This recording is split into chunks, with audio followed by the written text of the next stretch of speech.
Bonjour à toutes, bonjour à tous et bienvenue à Avranches, 4 de la 11e étape de la Coupe de France, la Poly-Normande.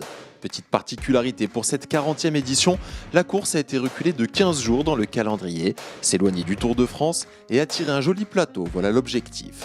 Et ils sont nombreux à avoir répondu présent, à commencer par le vainqueur sortant, Pierre-Luc Périchon, changement d'équipe, mais de nouveau au départ après un solide Tour de France. Cofidis Solutions Crédit qui aligne également Nasser Boigny au cœur d'une année délicate.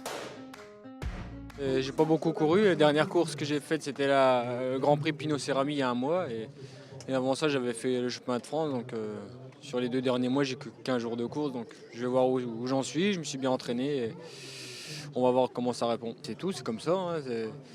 Il y a pire. Et maintenant, je vais faire le maximum pour les courses qu'il me reste à faire. Essayer de décrocher un bouquet, ça va être l'objectif. J'aimerais bien remporter quand même une dernière victoire pour Cofidis. Et si je peux gagner aujourd'hui, je ferai le maximum. Est-ce que c'est un parcours qui peut vous convenir justement? Il n'y a pas beaucoup de sprinters qui se sont imposés ici. Ouais, c'est un parcours difficile et généralement c'est souvent des attaquants qui arrivent à s'imposer. Après, on ne sait jamais. Moi, je vais attendre. S'il y a un sprint, je ferai le maximum. Après, on a d'autres cartes aussi dans l'équipe en cas de course débridée. AG2R La Mondiale arrive avec de l'ambition et une équipe solide articulée autour de Benoît Cosnefroy et Nance Peters, vainqueur de la 17e étape du Giro, son premier succès. Est-ce que ça a changé quelque chose? Rien, je reste le même. Après, voilà, on me reconnaît un peu plus sur le bord de la route ou des coureurs avec qui je parlais pas forcément avant qui viennent discuter avec moi. Mais sinon, voilà, j'ai la même approche des courses. À part Nasser Boigny, il n'y a pas de grands sprinters ici. Puis je pense qu'ils ont une équipe offensive aussi, donc c'est tant mieux. Il faut avoir une équipe tournée vers l'offensive. On voit que souvent les échappés vont au bout sur cette course et on a un bon collectif. Il n'y a pas de leader absolu. On a Benoît Cosnefroy qui marche très fort, qui sort du tour et pour qui c'est un profil qui convient bien. Mais après, avec Paré-Pinte, Bidard, moi, même le stagiaire où il y a Kwaninen qui est nouveau, donc on a de belles cartes à jouer. Vous marchez bien aussi, pré-olympique, 3e quand même. Ouais, c'est sûr, je vais pas mal en ce moment, donc on verra, pourquoi pas jouer la gagne pour moi aussi. Ouais. En l'absence du leader de la Coupe de France, Marc Sarrault, en pleine préparation de la Vuelta, l'autre équipe World Tour, la Groupama FDJ, s'appuiera sur l'expérience de Benoît Vaugrenard et Steve Morabito et sur ses jeunes pousses, Mathis Louvel, Alexis Brunel et Yerman Ziga. Au départ également, Vital Concept BNB Hotel avec comme carte majeure le sprinter Lorenzo Manzin et le puncher Arthur Vichot. Même si le franc-comtois, victime d'un virus au mois de mars, est au creux de la vague depuis de nombreuses semaines, nous lui avons simplement demandé « Arthur, comment ça va ?»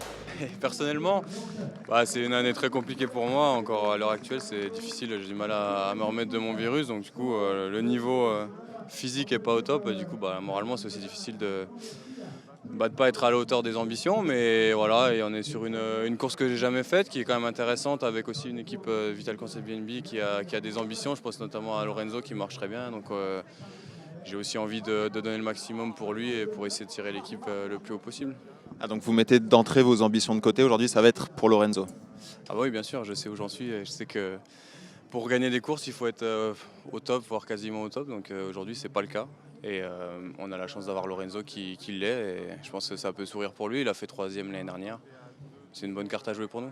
Quand est-ce qu'on reverra le Arthur Vichot qui porte fièrement ses liserés de champion de France? Le plus tôt possible, hein, j'espère. C'est pour ça que je continue à y croire et à m'entraîner. Pour le moment, c'est pas le cas, mais voilà, j'ai toujours en tête un avenir plus joyeux. Donc voilà, il faut travailler. 3 coureurs qui sortent du Tour de France s'alignent pour Arkea Samsic. Les Normands, Amel Moinard et Anthony Delaplace, et le Breton, Élie Gébert, qu'on a vu très offensif sur les routes du Tour. D'ailleurs, qu'a-t-il fait ces 3 dernières semaines? Déjà une première semaine assez tranquille, vraiment à la maison, où ça fait du bien de se poser et puis se régénérer. Et puis après, quelques critériums d'après-tour. Et puis ça arrive vite, on se retrouve vite ici. Ouais. J'ai jamais couru ici, mais on dit que c'est une course assez usante. Après voilà, c'est sorti du Tour, faut toujours se méfier, on va dire, de soi-même, parce qu'on a toujours l'impression d'avoir des jambes un peu dures, un peu pourries. Et des fois ça peut se débloquer et ça peut aller très très bien. Donc voilà, j'y vais comme ça vient. Pour nous, de toute façon, on n'a pas de gros sprinters comme d'autres équipes peuvent l'avoir, donc ce sera offensif. Vous avez dynamité. Voilà, pour toute l'équipe. 13h pétante, Daniel Manjas, le speaker et fondateur de la Polynormande, donne le départ sous un ciel nuageux mais qui n'est pas menaçant. Il a plu sur la Normandie ces derniers jours, mais la course devrait être épargnée. Une course longue de 168 km 900, un parcours qui s'élance d'Avranches, direction Saint-Martin-de-Landelle. 30 km à parcourir avant d'arriver sur le traditionnel circuit, un circuit de 12 km 600 que l'on sait exigeant, avec notamment la côte de la Vallée et la mythique montée de la Pigeonnière. La répétition de ces difficultés font de cette course une course d'usure, comme le soulignait Élie Gébert, une course qui sollicite les organismes. 104 coureurs au départ de cette 40e édition de la Polynormande, 9 équipes tricolores et 6 équipes étrangères comme les Belges de Tarteletto Isorex, les Néerlandais de Beat Cycling Club ou encore les Suisses d'Across Thomus. Comme de coutume, l'échappée matinale est très disputée. On voit tout de suite des coureurs très actifs à l'avant du paquet pour s'extraire, mais la topologie de la route et l'allure très rapide n'aident pas les fuyards dans leur entreprise. La première attaque de la journée est signée Robert John McCarthy de Canyon DHB PEB Bloor au Metz, imité dans la foulée par le Français de Total Direct Energy, Anthony Turgis à l'image. Il fait d'ailleurs partie de ces coureurs qui sortent du tour. Ça va être intéressant de jauger leur niveau, voir comment les organismes répondent après 3 semaines d'efforts aussi intenses et d'une coupure là aussi de 3 semaines. Attaque vaine du vainqueur de la première manche de cette Coupe de France, la Marseillaise. On est toujours dans la première partie de cette course pour rejoindre le circuit à Saint-Martin-de-Landelle. Et c'est des Normands qui tentent de forcer la décision. On reconnaît là, avec ses chaussures jaunes, Anthony Delaplace. Il y a également François Bidard. L'échappée est très disputée. Forcément, si on prend le palmarès de ces dernières années, cette course n'arrive quasiment jamais au sprint. Regardez l'an passé, Pierre-Luc Périchon l'avait emporté devant Pierre Gouaud. Les deux étaient des derniers rescapés d'une échappée matinale.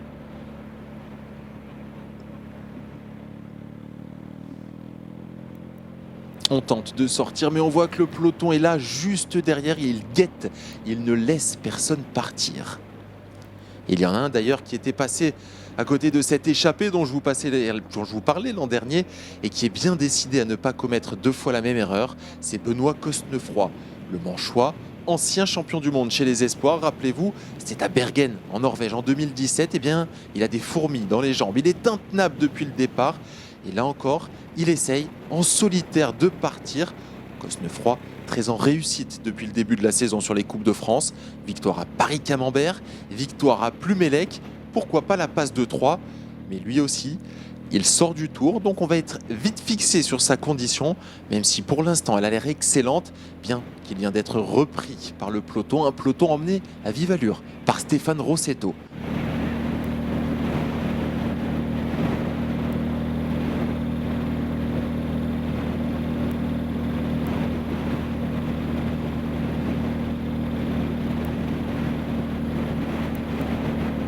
On se regarde en tête de peloton, personne n'arrive véritablement à s'échapper. On essaye, les coureurs viennent d'entrer sur leur circuit. Il reste 11 tours d'un peu plus de 12 km à effectuer. Depuis le départ, c'est une course haletante à laquelle nous assistons. Il n'y a pas de répit, les tentatives s'enchaînent. Tous essayent de sauter dans des coups. Il n'y a pas d'espace, 20 secondes seulement de marge au maximum enregistrée pour les échapper.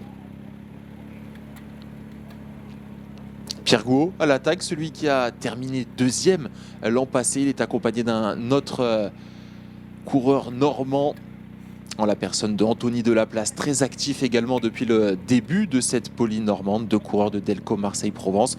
Mais toujours derrière le peloton qui est juste là, à l'affût, prêt à reprendre les échappées. C'est terrible, ça roule à une allure très vive, très soutenue depuis le début. Plus de 44 km parcourus lors de la première heure.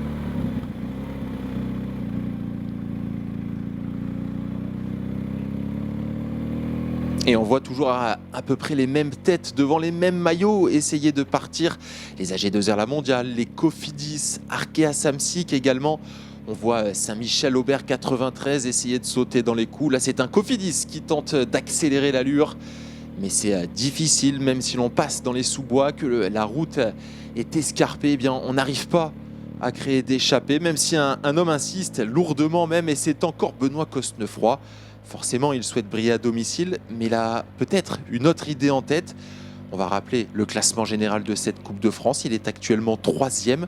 Le leader, c'est Marc Sarrault. Mais le sprinter est concentré sur la Vuelta, on l'a dit. Pas sûr qu'il marque de gros points d'ici la fin. Il reste encore 5 étapes à disputer. À la 2e place, on retrouve Andrea Vendrame, futur coéquipier de Benoît Cosnefroy, le vainqueur du Trobreau-Léon, qui a également terminé 2e du Tour du Finistère. Il n'est pas là aujourd'hui. Benoît Cosnefroy, il le sait. Il le sait qu'en cas de victoire aujourd'hui, il marquerait 50 points et reviendrait plus que jamais dans le match. Mais attention, on en est encore très très loin.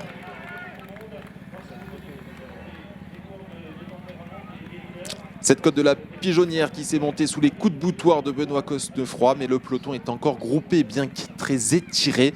Un peloton d'ailleurs qui compte toujours en son sein Pierre-Luc Périchon, le vainqueur sortant, celui qui l'an passé avait levé les bras à Saint-Martin-de-Landelle. Et ça fait quoi, Pierre-Luc, d'épingler le dossard numéro 1? C'est vrai que je me faisais la même réflexion toute cette semaine. Donc j'avais eu l'opportunité de l'avoir à Paris-Camembert et je n'avais pas été aligné sur la course l'année d'après. Donc j'étais passé à côté. Voilà, j'ai savouré ce moment et j'espère le savourer toute la journée et essayer d'aller le rechercher pour l'année prochaine. Ouais. Et je suis pas sorti aussi, enfin je suis bien sorti du Tour, mais j'ai eu une récupération un petit peu compliquée. Donc aujourd'hui c'est un peu la reprise parce qu'à Saint-Cep j'avais pas bien terminé. J'ai eu 15 jours d'entraînement à la maison, donc les sensations étaient un petit peu bizarres. Voilà, aujourd'hui c'est un peu la reprise d'après-tour, donc on va voir comment sont les jambes. Je pense que c'est aussi pour ça que l'équipe est structurée à une double structuration. Voilà, aujourd'hui, au briefing, je me suis volontairement mis en retrait en disant que je préférais jouer d'autres cartes que la mienne. Donc voilà, on a plusieurs cartes sur une course animée et on aura aussi Nasser si jamais ça arrive au sprint.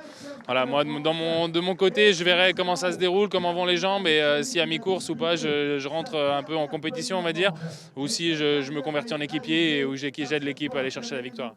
Moins de 100 km à parcourir dans cette 40e édition de la Polynormande. Et tout reste à faire, tout est à faire.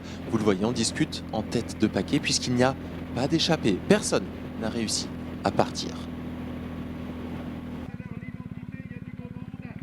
Il reste 7 tours à effectuer, soit 85 km dans cette 40e édition de la Polynormande. Et pour la première fois depuis le départ, enfin, la course se décante. Il faut dire que le rythme est freiné depuis le début. On est certainement la cause. Mais une cassure a eu lieu et ils sont une trentaine à composer ce groupe de tête. Une trentaine à avoir pris plus d'1 minute d'avance sur le reste du peloton qui s'est considérablement amaigri. Il y a eu des abandons, il y a de la fatigue forcément dans cette course d'usure. Et enfin, pourquoi pas, eh bien, un premier scénario est en train de se dégager puisqu'ils sont 30 à avoir réussi à prendre la poudre d'escampette. Derrière, une équipe a été piégée et assure pour l'instant seule la chasse. Il s'agit bien de l'équipe belge de la Tarteletto Isorex. On a vu David Boucher essayer de combler le trou en passant de gros relais, mais c'est compliqué pour Tarteletto Isorex puisque l'écart est passé très rapidement à 1 minute 30. Ils ont réussi à faire descendre cet écart au prix de quelques efforts, notamment également du champion d'Albanie, Hilbert Sefa. Bien, malheureusement, cet écart est en train de descendre. Malheureusement, évidemment, pour les échappés, 50 secondes seulement maintenant d'avance. Mais vous le voyez, il n'y a plus qu'un seul homme de cette équipe de la Tarteletto Isorex à rouler. Et derrière, eh bien, on est assez largement représenté dans toutes les équipes qui sont en deuxième plan. Ça va être compliqué pour la Tarteletto Isorex de revenir sur ces 30 hommes de tête. Ils sont très exactement 31 à être à l'avant. On va les citer, ces 31 hommes de tête. Il y a là, pour la Cofidis Solutions Crédit, et Dimitri Claes, celui qui a terminé 9e du Tour des Flandres cette année. Il y a également Geoffrey Soupe, le poisson pilote de Nasser Bonny. Il y a également Damien Touzé. À l'avant également pour Natura, Forever Roubaix Métropole, Christophe Masson, Thibaut Ferras, Pierre Gouot et Pierre Idjouadienne. Ils sont en surnombre 4 également pour le team Arkea Samsic avec Anthony Delaplace, Thibaut Guernalec, Élie Gébert et Laurent Pichon. Ils sont 2 pour la Vital Concept BNB Hotel, Maxime Chevalier, un tout jeune stagiaire, et Adrien Garel. Pour AG2R La Mondiale, on retrouve François Bidard, Aurélien Paré-Peintre et Benoît Cosnefroy, intenable depuis le début de cette Polynormande. Pour Saint-Michel-Aubert 93, Kevin Lequinf, Flavien Morellet et Johan Payot. Il y a également à l'avant pour la Groupama FDJ Steve Morabito et Mathis Louvel, lui aussi également stagiaire. Pour Delco Marseille Provence, Alexis Guérin et Alexandre Delettre. également stagiaire. Vous l'aurez remarqué, il y a pas mal de stagiaires qui ont réussi à se glisser dans cette échappée. Pour Total Direct Energy, il y a également un stagiaire, Valentin Ferron, accompagné de Paul Ourselin, un Normand qui joue à domicile.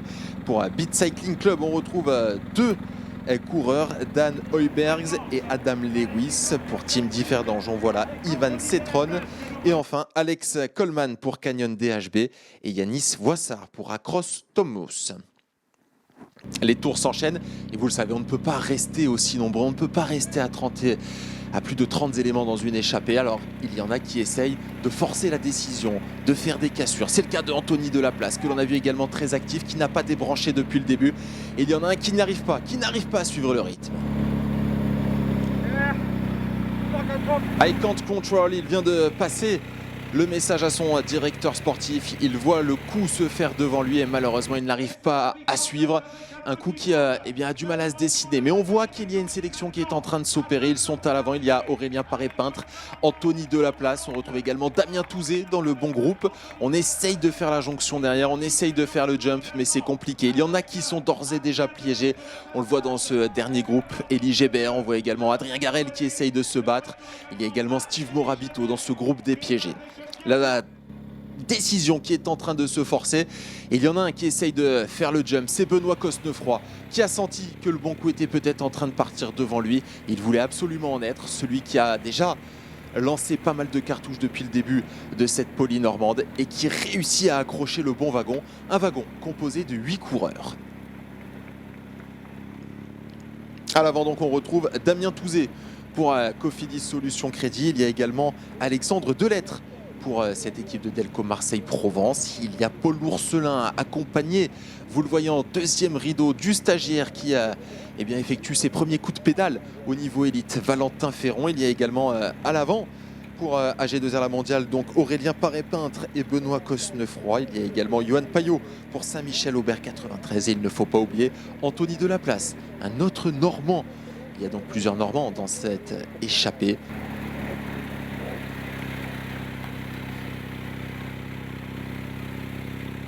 On approche du dernier tour, il reste 12 km à parcourir dans cette 40e édition de la Poly Normandie. Ils sont 8 à l'avant avec deux équipes qui sont en surnombre. Total Direct Energy avec deux hommes, Paul Ourselin et Valentin Ferron. Il y a également deux hommes pour AG2R La Mondiale avec Benoît Cosnefroy et Aurélien Paré-Peintre. Le reste de cette échappée, ce sont des unités en solitaire. Et on commence à durcir avec Benoît Cosnefroy qui profite de cette petite cote pour essayer de durcir, pour essayer de faire la décision. Il est intenable, on l'a dit depuis le début de cette Poly normande, et c'est lui, encore à moins de 10 km de l'arrivée, qui essaye de forcer la décision. Benoît Cosnefroy qui n'a qu'une idée en tête, remporter cette 40e édition de la Poly normande. Et Damien Touzé derrière qui parvient à s'accrocher. Énorme effort également de Valentin Ferron, celui qui est pensionnaire du Vendée U, qui est en train de faire ses grands débuts au niveau élite, est en train d'accrocher pour l'instant le podium. Trois hommes en tête, trois hommes qui ont réussi à se détacher de leurs anciens partenaires d'échappée. Benoît Cosnefroy, Damien Touzé, Valentin Ferron. Attention, il y a trois clients, notamment Damien Touzé. Tout le monde doit penser à lui dans cette échappée puisqu'on sait qu'il a une excellente pointe de vitesse, celui qui a notamment remporté le maillot de meilleur sprinter sur le Tour de l'Avenir. C'était il y a 2 ans lorsqu'il évoluait sous les couleurs de Saint-Michel-Aubert 93. Trois hommes en tête, il reste moins de 10 km à parcourir. On entre maintenant dans Saint-Martin de Landelle et toujours Benoît Cosnefroy qui appuie ses relais, qui emmène un braquet phénoménal et qui semble très très fort. Attention aussi à Damien Touzé qui semble très à l'aise puisque même si la route s'élève, il ne semble pas faiblir à la pédale. Il semble être l'un des plus solides. Et derrière Valentin Ferron qui est en train d'impressionner puisqu'il arrive à suivre le rythme de ses deux partenaires de fugue. Benoît Cosnefroy donc qui va basculer en tête juste derrière lui. Damien Touzé qui aura réussi à le contrôler. On est entre Normands. Là, les deux, ils viennent tous les deux de Normandie. Et malheureusement, pour ce petit trio, vous le voyez, leurs anciens partenaires d'échappée sont en train de rentrer sur eux avec Johan Payot, un spécialiste du contre-la-montre qui fait l'effort et qui parvient à faire la jonction. 8 hommes en tête donc, avec, on l'a dit, un surnombre pour la Total Direct Energy et pour AG2R La Mondiale. Comment ces deux équipes vont réussir à gérer ce surnombre? Est-ce qu'il ne va pas y avoir une Petite course d'attente, est-ce qu'on va pas trop se regarder? Attention également à Damien Touzé, on le sait que c'est lui qui a peut-être la plus belle pointe de vitesse. Et regardez, ça se regarde, on est quasiment à l'arrêt, même s'ils ont plus d'une minute d'avance. Attention à que ça ne revienne pas derrière. On essaye de durcir avec Paul Ourselin qui jette peut-être sa dernière cartouche, mais derrière tout de suite, il y a un coureur d'AG2R qui fait l'effort pour recoller. Est-ce que c'est Aurélien Paré-Peintre? Oui, devant, qui fait l'effort, qui est en train de bosser pour Benoît Cosnefroy.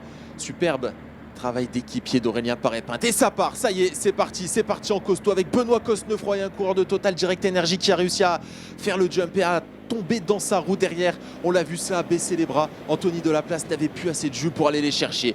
Benoît Cosnefroy lancé avec Valentin Ferron, le stagiaire de cette équipe Total Direct Energy, en compagnie donc de Benoît Cosnefroy. Juste avant la flamme rouge, eh bien, ils ont réussi tous les deux à s'extraire. Il va y avoir un duel, un sprint pour la victoire entre Benoît Cosnefroy et Valentin Ferron.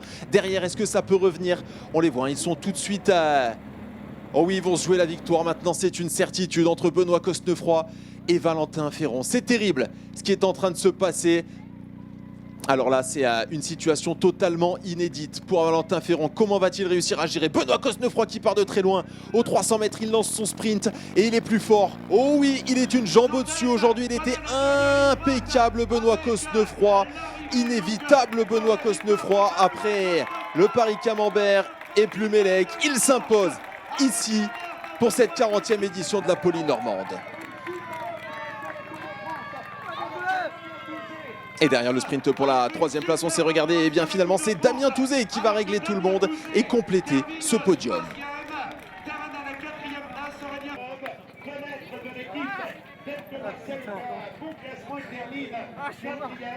Donc le premier est Benoît Cosnefroy, le deuxième est Valentin Ferron, le troisième est donc Damien Touzé, le quatrième est le coureur de lettres, Alexandre Delettre, le cinquième, je crois c'est Aurélien Paré-Peintre, donc de Anthony Delaplace qui est évidemment l'un des leaders de la jeune génération du cyclisme français. Et Anthony Delaplace, Benoît Cosnefroy. C'était tout simplement le plus fort aujourd'hui. Benoît Cosnefroy s'impose devant Valentin Ferron et Damien Touzé. Très belle 4e place de Alexandre Delettre. J'ai envie de me faire plaisir, je sentais que les gens me répondaient bien. J'espérais qu'elle ne me lâche pas avant la fin. Mais c'est vrai que je voulais pas louper l'échappée. L'an passé, j'ai loupé. J'étais pas mal déçu parce que j'avais aussi une bonne forme. Et là, je me suis dit, allez Benoît, fais-toi plaisir. Et puis tout en me faisant plaisir, j'arrivais à gérer mon effort. Et ça a marché jusqu'à la fin. En plus, il y avait Damien Touzé qui marchait très fort, qui a une bonne pointe de vitesse. On se connaît depuis les années amateurs et juniors. Du coup, voilà, je me méfiais pas mal de Damien et j'ai réussi à attaquer au moment où il était devant moi et j'ai un peu surpris. Et j'ai réussi à battre après Valentin Ferron, c'est ça. Et ouais, il marchait très fort, mais ouais, ça m'a souri aujourd'hui et je pense que je la voulais tellement que j'étais bien physiquement et c'était bon, quoi. C'est un beau challenge. Forcément, marquer une victoire au général de la Coupe de France sur un palmarès, c'est pas rien. Donc forcément que je vais avoir ça dans le coin de ma tête. C'était pas forcément prévu que je fasse les prochaines Coupes de France, mais peut-être que maintenant ça va devenir un objectif et ça serait bien pour moi aussi. Voilà, c'est un objectif que j'aimerais bien me fixer vu que maintenant je suis dans le jeu et dans le match. Et oui, logique que ça devienne un objectif pour Benoît Cosnefroy qui revient à 11 petites unités de Marc Sarrault, plus que jamais menacé par le coureur d'AG2R. Dans la bosse avant la pigeonnière, on part à 3 avec Cosnefroy et Touzé. Derrière, ça rentre après la pigeonnière dans la descente. Puis le final, c'était voilà, tout le monde se regardait un peu, il y avait des attaques. Et puis peu avant la flamme rouge, Cosnefroy a mis une très très belle attaque. J'ai réussi à prendre la roue, mais j'étais comme ça, quoi. Et ouais, il était meilleur, quoi. Vraiment, je pouvais pas rivaliser au sprint. J'avais les grosses cuisses et tout, donc voilà, j'ai pas trop de regrets. Avant ce stage, je ne prétendais pas à une place chez les professionnels. Chez les amateurs, j'étais pas mauvais, mais voilà, j'étais pas non plus ouf, quoi. Donc maintenant, avec aujourd'hui, c'est vrai que je pense que ça peut changer la donne. On est passé à l'offensive avec Benoît Cosnefroy, Anthony Delaplace. C'est là que le groupe a cassé. Après, c'est vrai qu'ensuite, on était bien parti avec 3 coureurs de Cofidis devant et après je me suis retrouvé un peu tout seul parce qu'il y avait 2 Direct Energy, 2 H2R. Et ouais, ils m'ont pas fait de cadeau dans le final, ils attaquaient chacun à leur tour. J'ai été chercher à peu près tout le monde et la dernière attaque, c'était vraiment dur. La course a été usante et j'ai pas pu aller chercher tout le monde, quoi. Dans les bosses, c'était facile à contrôler parce que c'était à la pédale, du coup j'étais parmi les meilleurs donc ça allait. Mais ouais, sur le plat, on savait que le dernier kilomètre, vent de dos en plus, à contrôler c'est vraiment dur. Surtout que tout le monde me regardait et je faisais peur un peu à tout le monde, je pense. Et tout le monde était un peu contre moi, je pense, pour l'arrivée. Donc c'est un peu décevant, mais c'est comme ça, quoi. Et c'est toujours dur de tourner autour de la victoire. Depuis le championnat de France, j'arrive pas à gagner. Donc c'est un peu rageant, mais la forme est là et c'est bon augure pour la Volta. Très beau podium pour une superbe course qui aura vraiment été haletante du début à la fin. Et un beau vainqueur pour cette 40e édition de la Polynormande, Benoît Cosnefroy.